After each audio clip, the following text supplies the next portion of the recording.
ছোটো মাছ ভেজে নিয়েছি হালকা করে, আর পেঁয়াজ কাঁচামরিচ ভেজে নিয়েছি, আলু বেগুনটা দিয়ে দিলাম। এখন মশলা দিয়ে দিচ্ছি, ধনিয়ার গুঁড়া, হলুদের গুঁড়া, মরিচের গুঁড়া,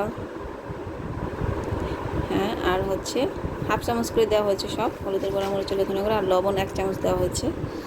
দিয়ে এখন মিশিয়ে নেব, মিশিয়ে ঢেকে দেব। ঢেকে দিলেই মোটামুটি কষানো হয়ে যাচ্ছে। এখন আমি পানি দিয়ে দেব, ভালোভাবে কষানো হলে আমি পানি দিয়ে দেব। এই তো পানি দেওয়া হয়েছে, আর মাছটাও দিয়ে দিলাম এখন একসাথে। বেগুনটা তো তাড়াতাড়ি সিদ্ধ হয়ে যায়, আলুটাও মোটামুটি অর্ধেকটা সিদ্ধ হয়ে গেছে, এখন হয়ে যাবে বাকিটা। এই তো ছোটো মাছ রান্নাটা আজকে একটু অন্যভাবে করলাম।